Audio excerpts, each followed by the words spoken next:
Presentar a mi querida Betty Astudillo. Betty Astudillo es una ambientalista, es una gran escritora, periodista. Déjenme decirles que Betty Astudillo escribió su obra que se llama Mi primera educación ambiental, editorial Trillas. Ella es originaria de Acapulco, ya se imaginarán.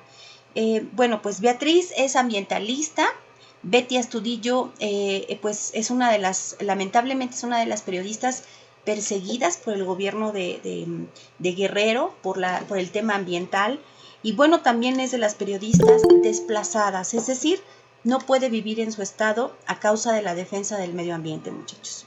Bueno, pues debo presentarles y abro micrófono, le cedo la palabra a Betty Astudillo, que nos va a platicar el día de hoy, primero de su obra. Posteriormente nos va a platicar un poco acerca de lo que son los ecosistemas, para qué nos sirve, cómo los estamos afectando. Y claro, también presento a su esposo, Efren. Efren es un oceanógrafo que también se dedica a la defensa de un lugar muy importante, de una isla ahí en Acapulco, muchachos, porque es uno de los lugares más importantes para pues de defender, es uno de los lugares más destacados en el país, pues que está en riesgo, porque es uno de los puntos, por decirlo así, donde tenemos especies sumamente importantes y que nadie está volteando a ver lo que está sucediendo en este lugar. Así que Betty, abre tu cámara, abre tu micrófono, es todo tuyo el espacio. Adelante. Hola, buenas noches, Claudia, qué gusto estar con ustedes. Muchísimas gracias por la invitación. Creo que Efren está teniendo problemas de conexión allá en Acapulco porque no se ha unido al grupo todavía. Ok. Adelante, mi Betty. Como ya, bueno, la pantalla, la fotografía, la imagen que compartías del libro refleja una diversidad de especies a lo largo de toda la República Mexicana. Hablando de ecosistemas, México ocupa el cuarto lugar en biodiversidad en todo el mundo. Esta biodiversidad también lo hace ser un país muy rico en culturas, también es megadiverso en culturas. De acuerdo a cada ecosistema va moldeando el comportamiento de los poblados que se asientan alrededor de él o dentro de él, porque la gente va interactuando con las plantas y los animales, y ustedes saben que estos recursos nos proveen no solo de oxígeno para vivir, de agua, alimentación, sino en el caso de medicinas, de medicamentos y de vestimentas. Recordarán que en nuestros ancestros una de las plantas centenarias, milenarias, muy importantes dentro de la cultura mexicana, pues es el maguey, ¿no? Y Puebla, y quien alguna vez se haya tomado el atrevimiento, aunque son menores de edad, debe haber tomado tequila o mezcal. Bueno, el tequila también es un mezcal, finalmente. Todos los licores que provengan del maguey son mezcales. ¿Alguien se está riendo por ahí? Bueno, también tenemos y México, bueno, esta diversidad de recursos, les decía, también nos da una diversidad cultural, y eso lo vemos reflejado, por ejemplo, en las bebidas, en los alcoholes. Tenemos los magueyes que nos dan mezcales. Hay otra bebida allá por el norte, y si se me pasa alguna, ayúdenme. La bacanora, ¿cómo se llama de Chihuahua? Sotol. El sotol, los licores de arroz. Puebla es muy famosa, allá en Zacatlán de las Manzanas, por sus licores, ¿no? Sí. Allá en Guerrero, por ejemplo, en la zona norte, se hace un vino de uva silvestre, la especie es Ampelosisus acapulquensis. Se saca un vino riquísimo también por allá de una especie silvestre, porque de pronto estamos un poquito como educados o maleducados, diría yo, ambientalmente, para reconocer muchos de los recursos que vienen del extranjero como si fueran propios. Hay que recordar que la uva que conocemos y que compramos en el súper no es mexicana. México sí tiene especies de uvas silvestres, pero no son conocidas, salvo cuando vamos a comunidades muy apartadas, como en el caso de la zona de Huitzuco, allá en Guerrero, en la zona norte de Guerrero, que les decía, hacen un vino de esta uva que sí es nativa de México. Es muy diferente a la uva que conocemos, es grande, es de color púrpura y tiene unas semillas muy, muy grandes, muy bonitas, y la conocen como uva cimarrona. Entonces, ahí voy a comenzar a introducir la importancia de valorar nuestros propios recursos naturales, ¿no? Porque finalmente nuestras interacciones con los ecosistemas es lo que también nos da lo que conocemos como identidad cultural. Si no tenemos identidad cultural, vamos perdiendo quiénes somos, de dónde venimos y por lo tanto hacia dónde vamos. Alguien hablaba ahí del proyecto de los popotes. Está súper, súper padre la reducción de usos de plástico. Por ejemplo, les decía el maguey es el árbol de las maravillas. Se le consideraba así como el árbol de las maravillas. ¿Por qué? Porque te daba sustento, te daba comida, bueno, el aguamiel que se saca, el pulque también, se me olvidaba el pulque, las pulcaletas, esas sí las pueden comer, porque son dulces. Y también del maguey se sacaban o se hacían unas bolsas para mandado muy bonitas. Todo esto que es biodegradable, hay que volver a ello. Las fibras para tallar los trastes también eran hechas de magueyes, de las fibras del maguey, textiles, ¿qué otras cosas hacían del maguey? Bueno, ahora se saca una azúcar muy fina que incluso los diabéticos pueden consumirla. No recuerdo cómo se llama esta azúcar, pero también es muy famosa. Es decir, conforme vamos avanzando y van surgiendo nuevas enfermedades, también las plantas de los ecosistemas naturales nos van ofreciendo recursos para lidiar con estas enfermedades. Que no les quepa la menor duda que dentro de poquito comienzan a escuchar que hay test de ciertas plantas que van a ayudar contra la COVID. La COVID-19, esta enfermedad que provoca el coronavirus, SARS. ¿Alguien se lo sabe? ¿Se sabe el nombre completo del virus del coronavirus? SARS-CoV-2. Bueno, fíjense que a mí me pasó algo muy, muy curioso cuando hice una investigación allá en la zona rural de Acapulco, porque yo soy muy urbana, vivo, bueno, la casa de todos ustedes está cerca de la playa, y qué pena que no se esté conectando el oceanólogo. Me encantaría que lo escucharan porque él tiene muchas aventuras que les puede contar de su vida allá. Les decía yo que justamente trabajando con plantas medicinales, haciendo una investigación sobre plantas medicinales nativas del municipio de Acapulco, yo no sabía que Acapulco tenía una zona rural. Yo siempre pues vivía en el puerto y lo único que veía era puerto y mar, ¿no? Cuando me adentro a este mundo me doy cuenta que era completamente diferente tanto en vegetación como en la manera de relacionarse con los ecosistemas. Y entonces documenté unas plantas que eran para diabetes y nadie las conocía. Hice algunas pruebas farmacológicas con ellas y ¿qué creen? Sí bajaban el azúcar. Entonces ahí las plantas nos dan una maravillosa opción para recuperar la salud.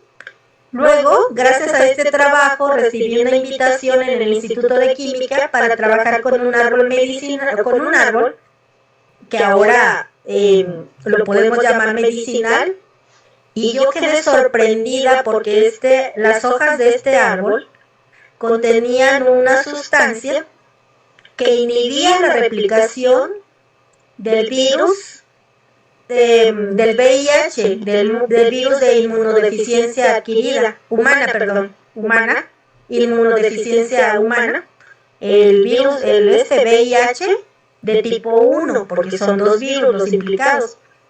De verdad que quedé muy sorprendida. ¿Cómo era posible que en un té, porque así lo consumían algunas personas, pudiera inhibir la replicación de este virus, ¿no? Para no desarrollar la enfermedad que es el SIDA. Entonces es maravilloso que podamos entender la importancia de los ecosistemas desde varios puntos, desde la salud, desde los servicios ambientales que prestan, como proporcionarnos agua de calidad, la fijación de agua, estos bosques de agua, el oxígeno que respiramos y que va a ser cada vez más necesario. Ya ven ahora la importancia del oxígeno. Nos vino a enseñar este virus, este bichito, lo frágiles que podemos ser ante la presencia de una, no podemos llamarle especie porque el virus, bueno, ustedes sabrán, no está considerado como un ser vivo, está como en el limbo, porque si tiene ARN, pues no podemos decir que esté muerto. Entonces hay una definición media extraña ahí que con estos virus. Y pues bien, muchachos, parte de la importancia de la conservación de los ecosistemas se abarca en este libro que les presentaba su profesora. ¿Y por qué se me ocurrió hacer un libro especialmente para niños de 4 a 6 años, niños de kindergarten? Bueno, pues porque les comentaba, hay de pronto un desconocimiento de lo que es la educación ambiental en nuestro país. La educación ambiental, por ejemplo, en los países europeos se implementó en Francia y otros países desde de 1968. Estamos hablando en los 70s más o menos. Estamos hablando de 50 años. Esos mismos 50 años que ellos tienen de avance, los tenemos nosotros de retraso. 50 años donde la educación ambiental no se ha podido posicionar en los programas de educación de la Secretaría de Educación Pública en México. Y por lo tanto, pues finalmente, si no tenemos una noción formal, si no hay algo que nos obligue a aprenderlo de manera sistematizada, pues estaremos como interpretando cada uno a su libre albedrío, como podríamos, cuando más bien podríamos conjuntar esfuerzos para sacar adelante objetivos comunes, como esto de la participación ciudadana en el cuidado del medio ambiente, de los ecosistemas naturales, en la defensa también del territorio que contiene todos estos ecosistemas que no son necesarios para vivir. A veces la lucha ambientalista, hace 2 días estábamos conmemorando el asesinato de un luchador social que se llama Samir Flores. Samir Flores fue un opositor a estos megaproyectos de privatización del agua y de estas hidroeléctricas que, a pesar de que se sabe y en otros países, Morelos. Ajá, me recuerda, Claudia, sí, es verdad. Samir, la influencia que tenía, la defensa de esta territorialidad, Samir era de Morelos, pero abarcaba mucho más, porque los ecosistemas naturales no conocen de divisiones políticas. A veces a los políticos, a los gobernadores de los estados, se les olvida eso, que tienen que trabajar en conjunto con sus vecinos para poder, de una u de otra manera, salvaguardar o al considerar las políticas públicas locales, pues considerar que los ecosistemas naturales no conocen de fronteras políticas o de divisiones políticas. Justamente por eso son naturales, ¿no? Estas divisiones son arbitrarias, las pone el ser humano, pues para poderlas de alguna manera manejar o manipular o poderlas controlar, que finalmente esto del control de los ecosistemas o de las áreas territoriales no es más que una falacia. Bien, les comentaba también que México es un país muy diverso y esta diversidad lo hace, bueno, a nivel internacional México es un país mega diverso, donde hay una infinidad de ecosistemas naturales con características muy propias. ¿Qué es un ecosistema natural? Un ecosistema natural es un conjunto de poblaciones de diferentes especies que cohabitan interrelacionándose en un área determinada, ¿no? Que le da características muy propias a un ecosistema. Por ejemplo, un ecosistema de manglares es muy diferente a un ecosistema de pino-encino o de abetos, que son de zonas muy frías, o de una selva tropical caducifolia o una selva mediana subcaducifolia o una selva siempre verde, que son las selvas. Entonces, perdón, me salí, ¿me ven? Porque perdí la señal. De pronto aquí en Ciudad de México está fallando un poquito la conexión con esta compañía de Easy y se me va el internet, así que me disculpo por ello. Estás bien, no te preocupes. Ok. Y sí, les comentaba, son muy diferentes. ¿Y por qué es importante salvaguardar los ecosistemas, conservarlos? Porque si uno tiene estos ecosistemas naturales, va a tener los beneficios que ellos brindan. Por ejemplo, en el caso de los manglares sirven como guarderías para diferentes especies de peces de importancia comercial. Estamos hablando de que el 70% de las especies comerciales de peces y mariscos, siendo bebecitos o en sus primeras etapas, se guardan ahí, se resguardan ahí, y cuando los complejos turísticos cortan los manglares, estamos evitando que las especies de importancia comercial para nuestro país se reproduzcan y por lo tanto disminuyan las pescas, y por otra parte el sector económico pesquero impacte de forma más dramática en las pesquerías mexicanas, porque las industrias siempre quieren obtener ganancias, siempre quieren crecer para decir que son exitosas. Pero si hay menos pececitos o peces que se reproduzcan y pececitos que crezcan hasta alcanzar las tallas comerciales, ¿qué sucede? Las industrias empiezan a duplicar sus esfuerzos pesqueros sobre las especies de importancia comercial, y entonces empezamos a tener problemas de que se las están acabando. Ustedes habrán escuchado el caso de la totuaba en Baja California, que va muy ligada a la pesca ilegal, debo decirlo, de la totuaba, con la extinción. Técnicamente la vaquita marina ya está extinta, aunque queden 30 individuos, ya es muy poco para que la especie se mantenga viable y reproductivamente viable. Aquí hay una organización que se llama Sea Shepherd, que es donde está el actor Leonardo DiCaprio involucrado, y que puso al gobierno mexicano en jaque, justamente porque una estrella del impacto social que tiene Leonardo DiCaprio vino a abanderar la protección de la vaquita marina, cuando la vaquita marina, les estoy hablando de los años 80, más o menos hace 40 años, ya se sabía que la vaquita marina estaba en peligro de extinción. 40 años y los gobiernos mexicanos no hicieron nada por protegerla, a pesar de que los científicos mexicanos, sobre todo el Instituto de Biología de la UNAM, estaba dando las voces de alerta. Hace 40 años se sabía lo que iba a pasar con la vaquita marina y no teníamos por qué haber llegado a este punto. Y llegamos a este punto porque a la sociedad no tuvo oídos para escuchar.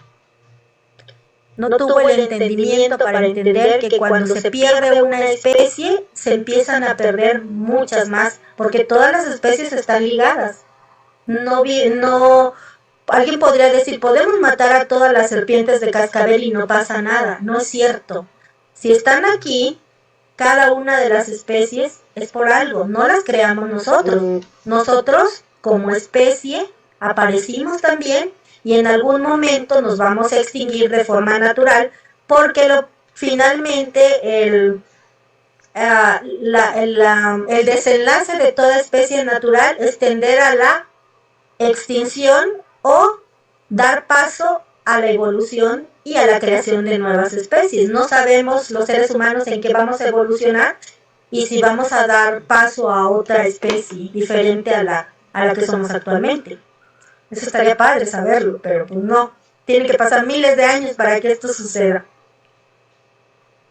Así que por eso se me ocurrió, bueno, más bien fue una necesidad, porque yo tengo niñas pequeñas, mis sobrinas, que comenzaron a hacer muchas preguntas sobre qué es un ecosistema, por qué es esto, por qué germina esta planta con estas condiciones, por qué unas germinan de esta manera, por qué las otras germinan hacia abajo, por qué una saca una hojita, por qué otra saca 5 hojitas, por qué hay un por qué, en la edad de los porqués, y decidí explicarles, y para mí es complicado porque no soy pedagoga, y de pronto, ¿cómo les explicas a un niño de 4 años, 5, 6, qué es un ecosistema? Y comencé a idear de esta manera y encontré que sí podía comunicarme con ellos o con ellas, que sí me entendían y que sí les cambiaba la perspectiva de vida. Entonces, de pronto, visitando librerías y queriendo, primero lo que hice fue querer comprar libros para ellas y poderles explicar las cosas que me preguntaban de una manera más sistematizada, y no encontré libros de educación ambiental. De verdad, no encontré, y la poca literatura que encontré era extranjera. Y eso me preocupó muchísimo, y me di a la tarea de revisar los programas de estudio de la Secretaría de Educación Pública que tenía para todos los niveles, desde niños hasta prepa, y no había encontrado material, no había encontrado programas, y se me hizo muy grave esta deficiencia.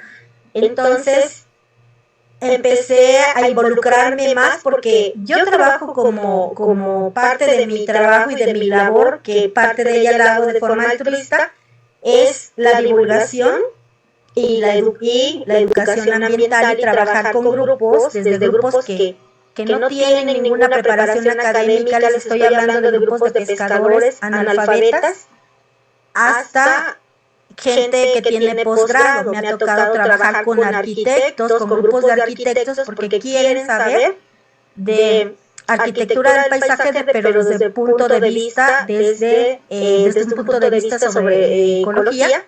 Y por ejemplo, me encantaría mostrarles las imágenes, pero no las tengo a la mano, donde casas, residencias de varios millones de dólares respetan algunos árboles allá en Acapulco, árboles que están protegidos por las leyes mexicanas, y de pronto la arquitectura de la casa se modifica para dejar el árbol en su lugar, para no tumbarlo, porque las manifestaciones de impacto ambiental en lugares donde hay especies que están protegidas por la legislación mexicana, la legislación es muy laxa y permite que estas especies, estos árboles, se puedan cortar y ofertar la persona que está modificando, que está matando ese árbol, puede ofertar reponer lo que llaman medidas de remedios de mitigación, y decir, bueno, entonces le dono a un parque público, no sé, 50 plantas, ¿no? Que no tienen nada que ver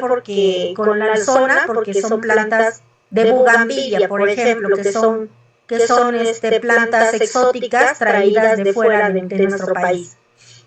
Entonces, ahí me llama la atención que arquitectos quieran respetar de pronto esta naturalidad de las zonas, porque al final de cuentas les da, habiéndolo desde el punto de vista económico, les da mayor plusvalía a la casa el hecho de que haya árboles nativos y se haya respetado la vida de ese árbol, modificando un poquitito la estructura de la casa.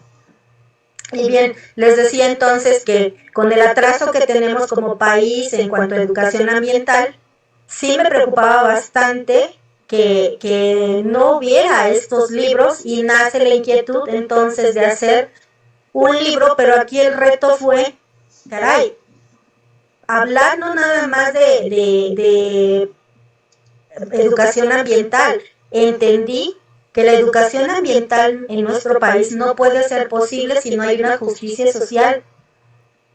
¿Y cómo meto esa variable de justicia social para que me entienda un niño o una niña de 4, 5 y 6 años? Que muchas veces no sabe leer y no sabe escribir todavía a esa edad. Y aún más, no solo hablarle de naturaleza, ecosistemas, especies, esta parte de cómo me comunico a su edad, caray, y esto de la justicia social va ligado a la participación política. ¿Cómo le hablo de participación política a una criaturita de 4, 5 y 6 años? Créanme que me costó muchas noches de desvelo, pero afortunadamente tenía a mis sobrinas con las cuales pude practicar esta parte y logré que me entendieran, y dije, si ellas me entendieron, creo que muchos más niños pueden entender esta situación. Afortunadamente a la editorial le pareció el libro innovador, me dieron la oportunidad de participar, pero ahora venía otro reto. Les hablaba al principio de mi posición como citadina. Soy una mujer muy urbana, y en mi propio pueblo no conocía que mi municipio tenía una parte rural. Me ofrece la editorial no solo llegar a los niños urbanos, sino considerar también a los niños de zonas rurales que también tienen derecho a la educación ambiental y que la viven de otra manera, porque ellos sí están más en contacto con los recursos naturales. Y ahora, caray, ¿cómo llego? Ya había brincado todos los obstáculos para llegar a los niños urbanos. Y ahora, ¿cómo llego y cómo modifico el libro para que también sea entendible, sea trabajable, manejable por los niños de comunidades rurales? Fue todo un reto, fue complicado, pero lo logré. Y es un libro que me gustó mucho porque de verdad sí se puede hablar de políticas públicas, de participación ciudadana con niños muy pequeños. Y sí, y además es algo muy, muy gracioso para mí y me retroalimenta muchísimo, porque para poder trabajarlo como en kinder, la educación ambiental no es obligatoria. Tengo que trabajar primero con las maestras para convencerlas de que es necesario educar a los niños desde una perspectiva ambiental. Entonces, al trabajar seminarios con ellas, hacemos actividades de este libro y ellas mismas se dan cuenta que que su educación ambiental es muy deficiente. Y por lo tanto, si tenemos los profesores que no, bueno, en mi época tampoco había materias de educación ambiental, ¿cómo educas a las nuevas generaciones si no tienes los elementos para hacerlo? Entonces, trabajar primero con las maestras ha sido también beneficioso para mí, porque me ha hecho crecer mucho, entender las propias dinámicas, los propios problemas que tienen ellas, para trabajar con los niños y con los papás de los niños, porque el libro no solo trabaja con los niños, trabaja también, obliga de alguna manera a los papás a involucrarse con la educación ambiental de los niños.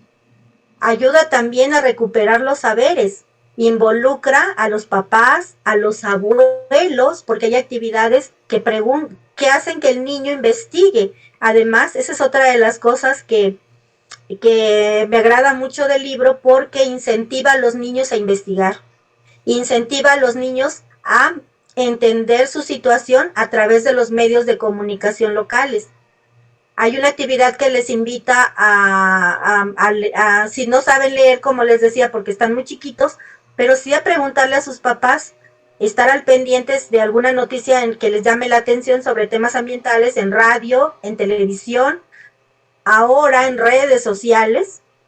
Y es bien importante porque cuando hay evaluaciones, me invitan a dar seminarios a las profesoras de kinder, me dicen que los niños sí lo hacen y llevan de pronto la captura de pantalla y, mire maestra, aquí esta tortuga le pasó esto en mi comunidad y yo quiero trabajar este problema ambiental, o el arroyo ya se secó y en el caso de zonas rurales, y hubo una asamblea del pueblo y aquí está el periódico del pueblo, ¿no? Que tiene pocas hojitas, pero el niño va y lo lleva.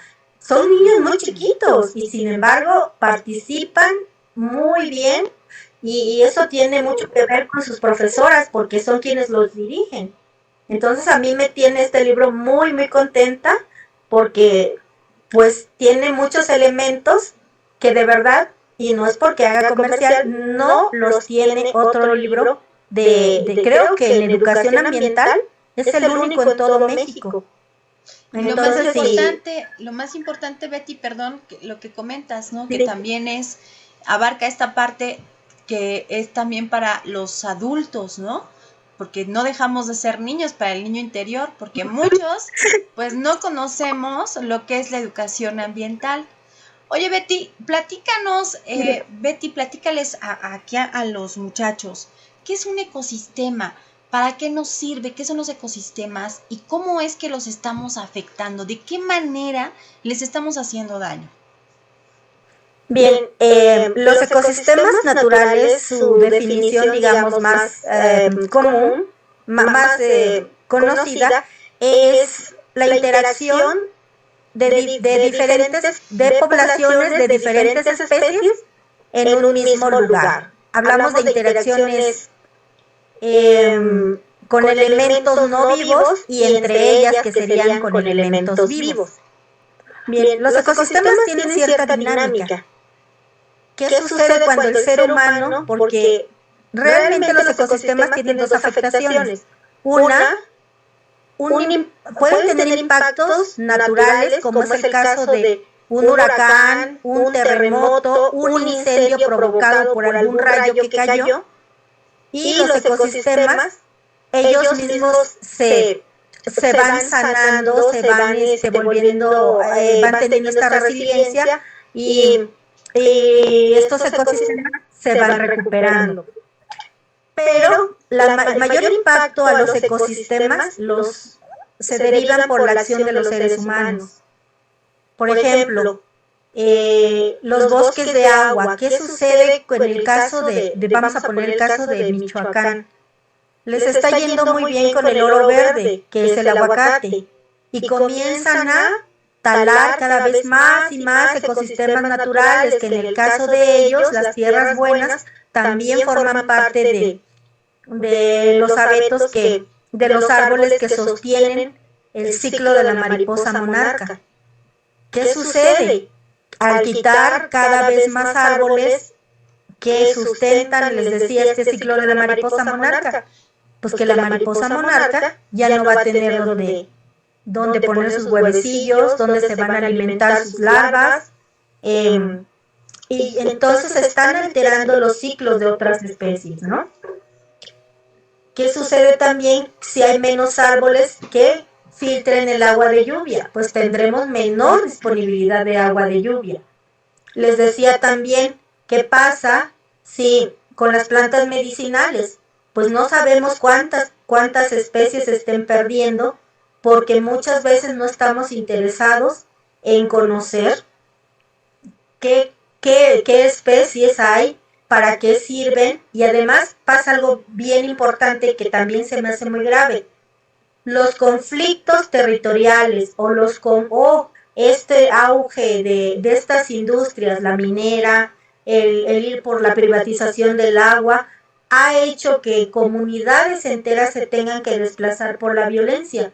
Bueno, yo creo que ustedes ya tienen edad para saber que también las cuestiones de narcotráfico que están afectando a todo nuestro país hace que pueblos enteros se desplacen, y con ellos no solo se desplaza el conocimiento tradicional, también se comienzan a perder las estructuras sociales de las comunidades rurales de nuestro México. Les hablaba yo de identidad cultural.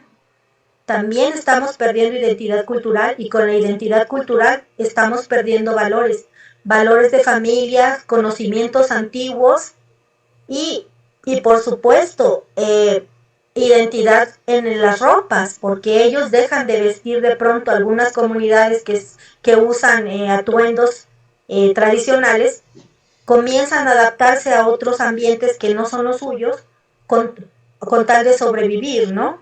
Entonces sí es lamentable toda esta pérdida. Cuando se empiezan a impactar los ecosistemas, no solo se pierden los recursos naturales, también se pierden, la seguridad, la tranquilidad, la interacción, el conocimiento tradicional, pero sobre todo también la identidad cultural de los habitantes de este país. Y la preocupación porque también vamos perdiendo valores. Muy bien, chicos, ¿alguien quiere hacer una pregunta a la escritora? Yo. Adelante. Claro, buenas tardes. Me gustaría, bueno, noches ya. Me gustaría preguntarle a usted como escritora, ¿cuál es la parte más difícil al momento de hacer un libro? Ya sea como nos explicaba que hizo el libro para los niños de 3 y 4 años. ¿Cuál es la parte más difícil al momento de hacerlo? ¿Es el momento creativo? ¿El momento en cómo traspasar las palabras para que los demás entiendan el punto? ¿O qué es lo que más se le complicó? En el caso del libro de mi primera educación ambiental, a lo mejor la creatividad no, el lenguaje. ¿Qué lenguaje uso? Porque no es lo mismo, por ejemplo, cuando escribes una novela donde tú eliges el tipo de lenguaje por el estilo de la novela, ¿no? Va dirigida a un público adulto, es una novela para público juvenil, cómo me comunico con ellos, pero en el caso de mi primera educación ambiental tenía que adecuarme a los campos formativos que manejaba el plan de educación de la Secretaría de Educación Pública. Entonces sí tuve que leer sin ser pedagoga para poder saber cuál era el lenguaje adecuado, no solo para los niños, sino también el permitido por la Secretaría de Educación Pública. Este libro, desde el momento en el que me senté a escribirlo, a hacer investigación previa de mercado, hasta que vio la luz, fueron 5 años. 5 largos años, porque también entró, una vez que estuvo aprobado, que le gustó a la editorial, entró a un comité editorial donde gente experta lo estuvo analizando para darle el visto bueno y que se pudiera publicar. Déjenme comentarles que también, que ahorita justamente en este año voy a terminar ya otros 3 libros que tengo aquí no puedo decir que en el tintero, en la computadora, pero uno es sobre plantas medicinales del municipio de Acapulco, porque una de las cosas que me ha quedado claro a lo largo de todos estos años es que el buen juez por su casa empieza, ¿no? Y yo tengo que empezar por casa, entonces me costó mucho trabajo entender que no conocía mi propio pueblo. No, yo a Acapulco le digo mi rancho o mi pueblo, porque lo siento lejos, no puedo, lo siento ahorita lejos, y una manera de estrechar un vínculo emocional con mi tierra es decirle así, mi tierra, ¿no? Entonces este libro sobre plantas medicinales del municipio de Acapulco me hace entender y de alguna manera agradecer a las personas que tuvieron la confianza de abrirse y compartir su conocimiento, porque déjenme decirles que de pronto esta modernización que está teniendo nuestro país nos hace sentir que todo lo que tenga que ver con lo natural, con lo nativo, es como, voy a usar una palabra que no me gusta, pero que creo que define, que es así como de nacos. Y no, para nada. ¿Cómo nuestra identidad cultural puede ser algo malo, puede ser algo incorrecto? De ninguna manera. Al contrario, debemos de sentirnos orgullosos de toda esta biodiversidad, de saber que somos un país privilegiado y muy, muy bendecido. Y hay que sentirnos orgullosos y orgullosas de nuestras raíces. Les comentaba también que aparte de este libro sobre plantas medicinales, estoy trabajando uno sobre biodiversidad de la isla de la Roqueta. Fue una pena que el oceanólogo no se pudiera conectar, pero justamente trabajamos, ya tenemos muchos años, bueno, al menos yo tengo entre 12 y un poquito más, pero hay gente que tiene más de 35 años trabajando y defendiendo la isla de la Roqueta en Acapulco, y el proyecto que tenemos es que esta isla se pueda decretar y se pueda proteger a nivel federal como área natural protegida. Y la verdad es que es una isla pequeña, a lo mejor sin importancia, se puede ver ahí un pequeño manchón, si alguien ha ido a Acapulco y baja de la escénica, la va a ver así atrásito de la bahía, una pequeña islita, pero es una de las islas con mayor biodiversidad en el Pacífico mexicano. Otro de los libros que tengo, que estos iban dedicados a niños, es también esta biodiversidad, pero con dibujos para colorear, porque también me interesa mucho trabajar con el público infantil. Muy bien, Betty. Y el otro también son cuentos ecológicos para niños, que rescatan cómo era el Acapulco natural. En el Acapulco natural de los años antes de este auge turístico, tenía jaguares, tenía venados, y hoy ya no tiene nada de eso. Muy bien, mi Betty. ¿Alguien chicos, que quiera preguntarle algo a Betty? Me parece que en el chat hay una pregunta, profesora. Ah, muy bien, gracias. Qué bueno que me dices. Un segundo. Bien, voy a checar el chat. Déjenme, abro el chat. Vamos a ver. Dice Joaquín Castro Méndez, ¿cuál fue el punto o la palabra clave para dar a conocer sobre la educación ambiental, Betty? El punto. Si queremos existir como especie, necesitamos tener respeto principalmente y un buen manejo de los ecosistemas naturales, que son los que nos proveen todo lo necesario para vivir.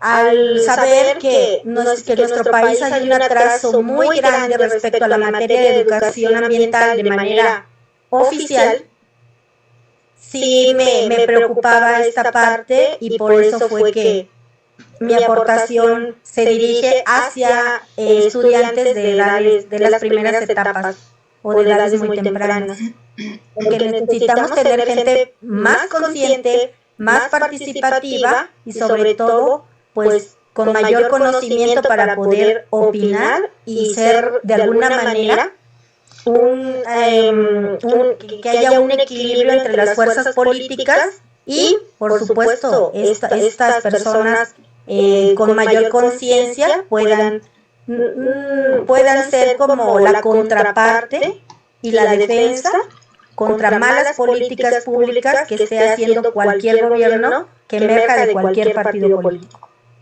Muy bien. ¿Quién más, chicos y chicas? Yo otra vez, si me permite. Adelante. Sí.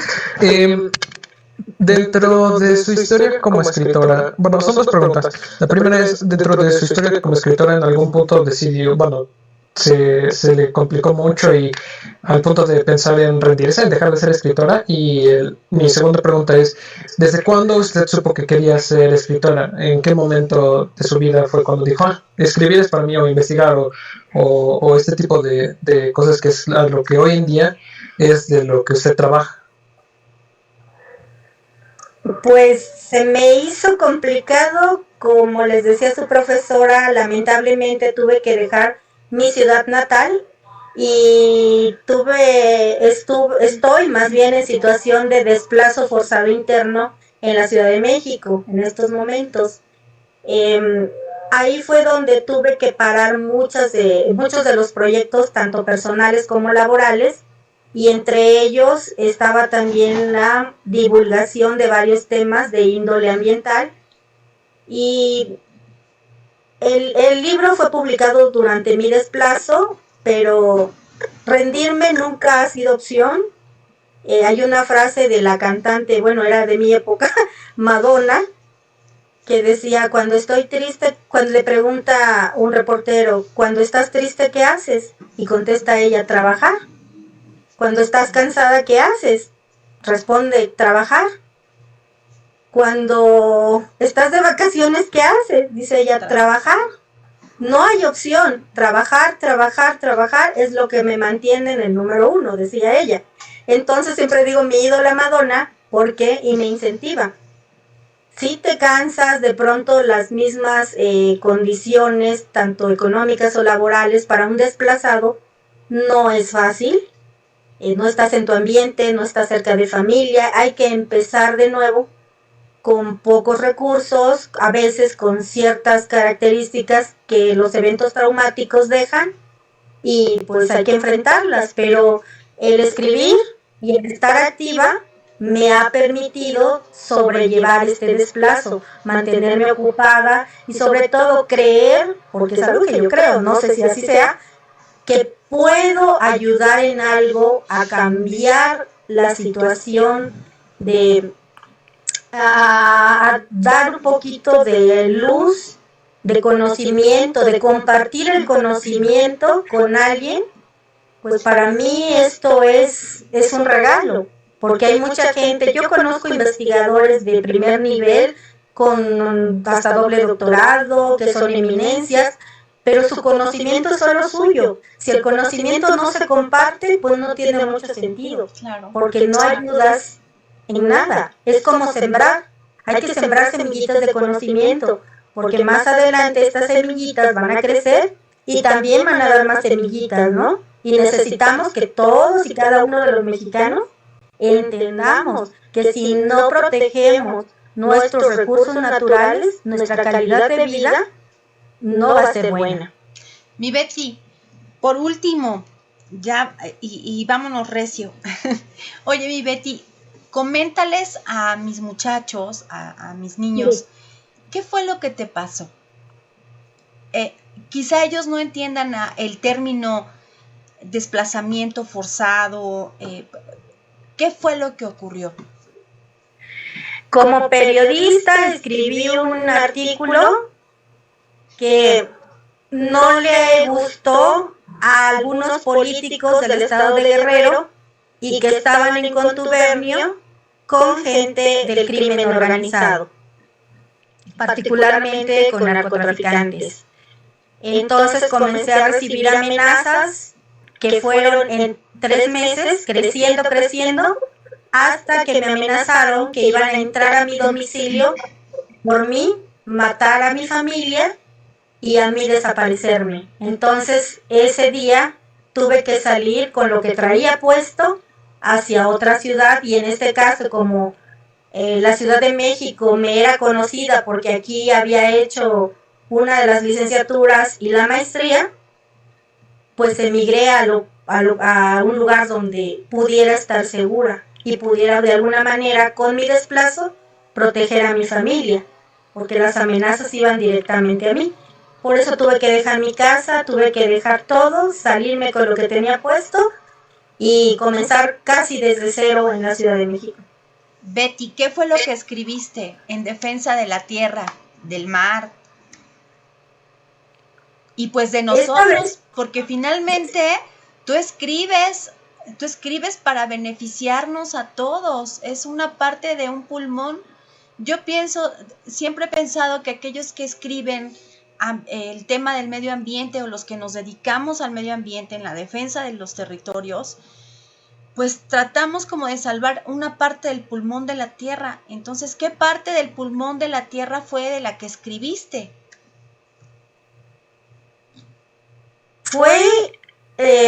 Aquí fue más de ecología urbana. Les platico el contexto. De pronto los políticos hacen declaraciones absurdas y ridículas. Y uno como periodista las captas y las transformas en crítica, porque fue un artículo de opinión lo que escribí. Y comencé a cuestionarle a un diputado federal que fue quien hizo declaraciones sobre realizar recorridos turísticos en los barrios históricos del puerto de Acapulco. Ahí le cuestiono yo sobre la oferta turística que deseaba darles al turismo extranjero, particularmente a los turistas de Estados Unidos, que antes recibía Acapulco, y a los canadienses. Hoy el municipio no recibe turismo extranjero. Y si llegan a ir, y pequeños grupos que se adentran hacia los mercados de artesanía de la ciudad, van acompañados de patrullas. Y es tan lamentable y tan triste ver estas escenas. Entonces sí hice una crítica al comportamiento, a la dinámica que se estaba produciendo dentro de estos barrios históricos, porque además les comentaba que si uno no cuida los recursos o no está vigilante de ellos, la calidad de vida se va deteriorando. La crítica a que había menos agua disponible para consumo humano, la corrupción y cómo los grupos de narcotráfico estaban cada vez creciendo y de alguna manera estaban aprisionando a la ciudadanía. Entonces, esto no les gustó, obviamente, ni a los políticos, ni tampoco pues a los grupos del crimen organizado, y que finalmente eran épocas de elecciones electorales y pues me tocó la de malas. Muy bien. Betty, ¿tienes otra pregunta de Joaquín Castro Méndez? ¿Qué consejo le daría usted de antes conforme al escribir su primer libro? No comprendo muy bien la pregunta, pero supongo que ¿qué consejo le darías o les darías antes de escribir algún libro? Tener la pasión por hacerlo, no importa las voces externas que te digan, no tienes talento, nadie te lo va a comprar, porque sucede, ¿eh? Y a veces vienen de la gente que se supone que te quiere, pero tratan de desanimarte según ellos por si tienes un fracaso, que no sufras, ¿no? Entonces mejor no lo intentes. No, al contrario, inténtalo. Y si no se vende ese primer libro, pues haz otro y otro. Si es tu pasión, la tienes que vivir, la tienes que defender. Y si quieres escribir sobre algo, pero necesitas un tema, de pronto salir a la calle, conocer gente, viajar a otro lugar, entender cómo viven las personas, cómo se relacionan con el ambiente que los rodea, te puede dar la inspiración para escribir. Puedes escribir desde poemas. A mí me tocó comprar un libro, que por cierto lo presté y no me lo regresaron, sobre poemas al ambiente. Hablaban de las abejas, de las flores, y me encantó tanto, y eran poemas muy cortitos. Entonces hay gente que hace desde poemas al medio ambiente, en el caso del tema ambiental, o poemas también eróticos sobre el cuerpo humano y el medio ambiente, y a mí me sorprendió mucho, pero la gama de temas de inspiración es de veras infinita. Y si quieren escribir, escriban, y es más, pueden conjuntarse entre varias personas, varios compañeros, y hay alguien al que le gusta hacer cuento, hay alguien que sirve más como, que tiene más talento como como editor o como corrector, Y pueden escribir también en conjunto, no solos. Eso también es muy padre, escribir junto con alguien sobre un tema que les apasione. Muy bien. Pero siempre la pasión. Perfecto, mi Betty. Chicos, ¿alguien más? ¿Quién más? Última pregunta, ya no nos queda nada de tiempo, chamacos. ¿Ya no tienen más preguntas? Muy bien, pues bueno, creo que hasta aquí ya quedaron pues más que contentos los muchachos. Espero que les haya gustado, chicos. Nos despedimos de Betty. Los que puedan abrir su micrófono, agradecemos. Los que puedan abrir cámaras, le hacemos un aplauso, por favor, a Betty, que nos hizo favor de dedicarnos una hora de su valioso tiempo a nuestra querida Betty Astudillo. Te mando un abrazo, mi Betty. Muchas gracias a todos por su atención. Me ha dado mucho gusto conocerles y estar con ustedes. Gracias a usted por darnos su tiempo. Muchas gracias. Muchas gracias. Bueno, me despido. Muchas gracias a todos. Un abrazo. Chicos, bye. Hasta luego. Gracias.